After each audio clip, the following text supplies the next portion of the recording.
वर्ष नंबर है 15, 16, 25, 26 और 30। ये बाकायदा मैंने अंडरलाइन करके रखे हैं, जो बच्चे देखना चाहे देख लेना प्रोग्राम के बाद। अब वो सारे में 25-15 आयतें पढ़ के सुनाऊंगा, बहुत वक्त गुजर जाए। तो चैप्टर जॉन में कितनी आयतें आती है? 5 आयतें स्टार्टिंग में। चैप्टर जॉन में 15 नंबर की आयतें पर रसूलुल्लाह की बशारत है, 16 नंबर पर है, 25 नंबर पर है, 26 नंबर पे और 30 नंबर पे। फिर चैप्टर जॉन में ही चैप्टर नंबर 15, उसमें 26 नंबर की आयतें रसूलुल्लाह के बारे में आती है। फिर चैप्टर जॉन के अंदर ही चैप्टर नंबर 16 है, और 16 के तहत आयत नंबर यानी वर्सेस नंबर 7, 8, 12, 13, ये आप टोटल करते जाए। फिर उसके बाद आता है चैप्टर एक्स, इसमें चैप्टर नंबर 3 पर वर्ष नंबर 22, 23, 24, और उसके बाद फिर एक चैप्टर और है, उसके चैप्टर नंबर 13, उसके अंदर वर्ष नंबर 9 और 10। इन्हें टोटल ये आयतें मिला लो तो कुल 15 आयतें हैं, जो आज भी ये बाइबल में इतने निकालने के बावजूद ये बेचारे 15 भी नहीं निकाल पाए। आज भी ये मजबूर है कि बाइबल में वो अल्लाह की कुदरत से आयतें रह गई। और वाज़ेह है, अगर आप किसी ईसाई से कहो कि भाई जब ईसा अलैहिस्सलाम के बाद कोई आना ही नहीं है, तो फिर ईसा क्यों कह रहे हैं कि मैं जाने वाला हूँ, मेरे बाद मैसेंजर आएगा, आना ही है उसको, और अगर मैं ना गया तो वो आएगा नहीं, मेरे जाने पर ही उसका आना मौकूफ है, ये क्यों कह रहे ईसा? तो पता चला कि जो आने वाले कौन है? रसूलुल्लाह है, रसूलुल्लाह के अलावा कोई और ज़ात हो ही नहीं।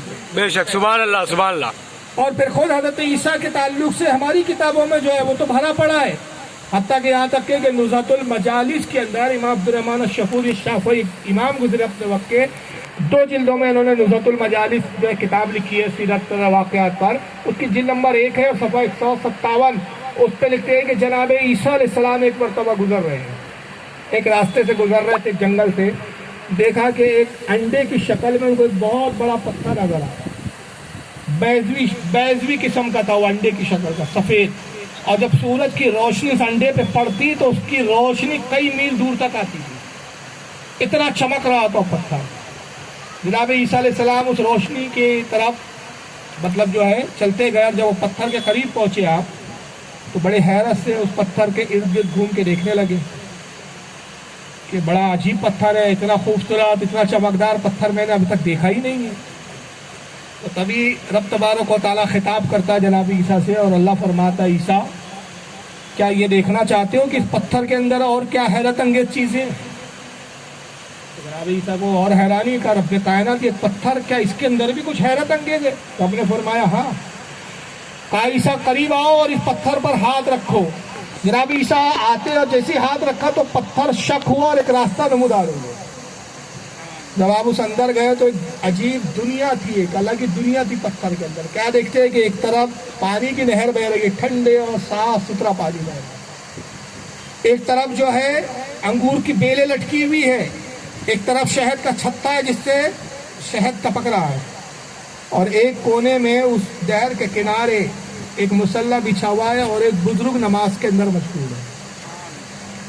ये बड़े हैरान हो गए जनाब ईसा अलैहिस्सलाम, ये कैसे शख्स है, कौन है जो पत्थर के अंदर है, सांस कैसे लेते हैं? पत्थर के अंदर अल्लाह की कुदरत देखिए कि नहर भी जारी है, शहद भी अंदर मौजूद है, अंगूर की बेलें लटक रही है, पके हुए नज़ीर उसमें अंगूर भी, खोशे भी लटक रहे हैं। जनाब ईसा अलैहिस्सलाम बड़े हैरतज़दा हुए।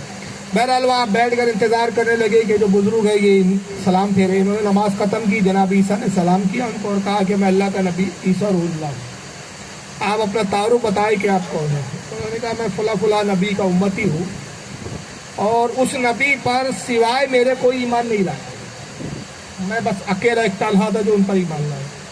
जब वो नबी का इंतकाल होने लगा तो मैंने कहा हुजूर आपके बाद क्या होगा, ये कौम तो मुझे मार डालेगी जो सब काफिर है। तो उन्होंने अल्लाह की बारगाह में मेरे लिए दुआ की, तो अल्लाह ने इस पत्थर को मेरे लिए मेरी जो है अमाजगा बना दिया। पत्थर शक हुआ, मैं अंदर दाखिल हुआ, इस पत्थर के अंदर मैं उस नबी से लेकर अब तक हूँ, नमाज पढ़ता हूँ, अंगूर जब भूख लगती है तो ये अंगूर खा लेता हूँ, जी चाहता है तो शहद चाट लेता हूँ, और इस नहर के पानी से वुज़ू करता हूँ, गुस्ल करता हूँ, और इस नहर के पानी को पीता हूँ। इसी में मेरी ज़िंदगी गुजर रही है और हम वक्त में अल्लाह की इबादत में मशगूल रहता हूँ। तो जनाब ईसा ने फरमाया कि आपकी उम्र कितनी हो चुकी है और कब से आप इबादत कर रहे हैं? कहा मैं 400 साल से इस पत्थर के अंदर, सुभान अल्लाह, 400 साल से मैं इबादत कर रहा हूँ। तो हज़रत ईसा बड़े हैरान हो गए और कहा रब्बे कायनात تیری مخلوق میں شاید ہی کوئی ایسا بندہ ہو کہ جس نے کوئی گناہ ہی نہیں کیا. ظاہر سی بات ہے دنیا سے دور ہے تو کیا گناہ کرے گا؟ نہ چغلی کرنا ہے، نہ جھوٹ بولنا ہے، نہ کسی سے لین دین ہے، نہ کسی سے بات چیت ہے، کچھ بھی نہیں ہے. بے شک حق ہے. ذکر اللہ کے کچھ ہے ہی نہیں. 400 سال سے گوشہ نشین، کسی سے تعلق نہیں، کسی سے لینا دینا نہیں. شاید ہی تیری پوری مخلوق میں کوئی ایسا بندہ ہو کہ 400 سال تک ایسی مقبول عبادت کرے کہ جس میں کوئی گناہ کا شائبہ تک نہیں. اے رب کائنات، تیرا کتنا مقرب بندہ ہوں گا.